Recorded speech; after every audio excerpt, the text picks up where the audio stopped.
আল্লাহর গোলাম ওরে মুরাদার আপনার বিশ্বনবী বিশ্বনেতা জনাবে মুহাম্মদ রাসূলুল্লাহ সাল্লাল্লাহু আলাইহি ওয়াসাল্লাম এই মানুষটাকে শিখিয়া করলেন সুন্দর আসমান সুন্দর জমিন আমার কি নদীরা সাগর খাল পাহাড় পর্বত তরুণতা কিছুই হয়তো না আল্লাহ রাব্বুল আলামিন এই মানুষটার জন্য এত সুন্দর নিয়ামত দান করেছেন। ও মুসলমান, আজকে আমি আপনার সেই মানুষটার জন্য এত সুন্দর নিয়ামত পাওয়ার পরেও আমি আল্লাহকে ভুলে গেছি, আল্লাহ রাসূলকে ভুলে গেছি। অনুবের উম্মতের আজকে শুধু তাই নয়, আমার আপনার নবীকে ছাড়া ভালোবাসা দিলে আমার আল্লাহ রাব্বুল আলামিন তাকেও ভালোবাসা দিবে। মাশাআল্লাহ, আলহামদুলিল্লাহ। অনুবের উম্মতের শুধু তাই নয়, বিশ্বনবী জীবন পাওয়া যায়, হুজুর পাক সাল্লাল্লাহু আলাইহি ওয়াসাল্লামের জীবনে পাওয়া যায়। আপনার আমার ভাইয়ের নবী দয়ার নবী রাত্র যখন গভীর হয়ে যায়, আপনার আমার নবী থেকে জাগ্রত হইয়া দুইটা চোখে পানি ছেড়ে কান্না শুরু করে দিয়েছেন। এমন সময় আপনার আমার নবী বিবি আয়েশা বলেন, বুজুর্গ ইয়া রাসূলুল্লাহ ইয়া হাবিবাল্লাহ, আল্লাহর বন্ধুগণ, আমি বুঝতে পেরেছি আপনি কিসের ব্যথায় কাঁদেন। এই বিছানার মধ্যে কিছুই নাই, কয়েকটা খেজুর পাতার চাকাই বিছানো আছে, আপনারও হয়তো শুনতে কষ্ট হয়। আল্লাহর বন্ধুগণ, আপনি তার জন্য তার আমার নবী বলেন, আয়েশা রে শোনো শোনো, তার জন্য নয়, হুজুর বুঝতে পেরেছি বালিশ নাই, ব্যাগের চাকার ভিতরে কয়েকটা খেজুর পাতার চাকাই আছে। আল্লাহর বন্ধু, আপনার মাথা দিতে কষ্ট হয়, আপনি নবী তার ব্যথায় কাঁদেন। আমার নবী বলেন, আয়েশা রে তার জন্য নয়, আল্লাহর গোলাম ওর উম্মতের হয়তো আপনারা মনে করবেন যে হুজুর আমরা এই ওয়াজ শুনবো না, এইগুলো পুরানো ওয়াজ, পুরানো কথা শুনবো না, নতুন কিছু কথা বের করেন।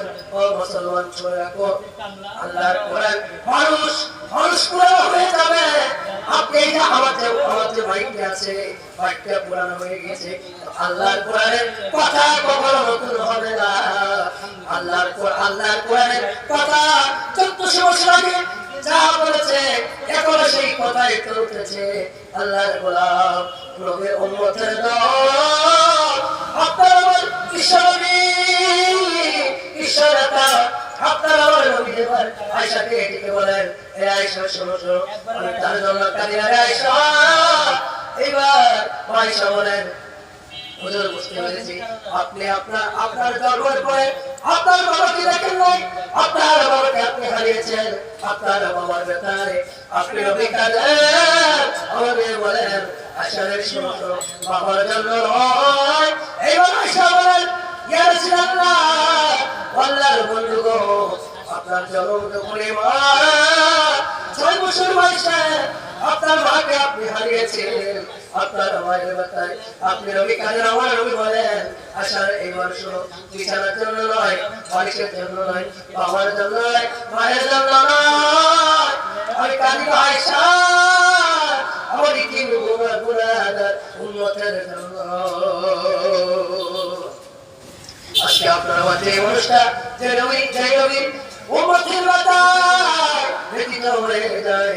আল্লাহর গোলাম, আজকে আপনি আমি আমার আপনার নবীকে নিয়ে তারা কুলিক্তি করবা, সে আওয়ামী লীগ হোক, বিএনপি হোক, জামাত হোক, জাতীয়বাদী হোক, চরমনাই হোক, সে যে কোনো দলের নেতা হোক না কেন, আমার নবীকে নিয়ে তারা, আমরা আওয়ামী লীগ বুঝি না, বিএনপি বুঝি না, জামাত বুঝি না, জাতীয়বাদী বুঝি না, চরমনাই বুঝি না, আমার নবীকে নিয়ে যারা খারাপ মন্তব্য ভাববে, আমরা ইনশাআল্লাহ বাংলাদেশের তৌহিদি জনতা তারা নামাজ না পড়ুক, রোজা না করুক, কিন্তু তারা হচ্ছে আমার নবীকে নিয়ে যারা ব্যঙ্গ করবে, আমার বাংলাদেশের তৌহিদি জনতা বিশ্বনবীকে নিয়ে যারা ব্যঙ্গ করবে, তাদের জন্য আমার বাংলাদেশের তৌহিদি জনতা ঐক্যবদ্ধ থাকবে ইনশাআল্লাহ। এবং সেই ক্ষেত্রে আমরা মনে করতে চাই, দুনিয়ার উম্মতেরা, আজকে আপনারা আমার নবীকে যারা কুলুক্তি করবে, ফেসবুকে দিবে, আমরা পরিষ্কার ভাষায় বলে দিতে চাই, আমরা বাংলাদেশে আজকে শুধু বাংলাদেশ নয়, এই বাংলাদেশের এই পৃথিবীর মধ্যে 50টা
দিয়েছিলেন কেন? যে তিনি মুহাম্মদ সাল্লাল্লাহু আলাইহি ওয়াসাল্লাম তিনি 10টা করে বিয়ে করলেন কেন? কিন্তু আমার নবী 10টা করে বিয়ে করার তার চাইছিল। আপনি করতে পারেন কোনো ভালো নাই, কিন্তু আমার নবীকে আপনি কুলুপ্তি করেন বাংলাদেশের মুসলমান কখনো ভালো বসে থাকতে পারবে না, মুসলিম হবে না। পরিচালক বিশ্বনবীর জন্য, আল্লাহর জন্য, দিন প্রতিষ্ঠার জন্য জীবন দেব, তারপরে কখনো কাফের বেঈমানের কাছে মাথা নত করবো না ইনশাআল্লাহ। ঠিক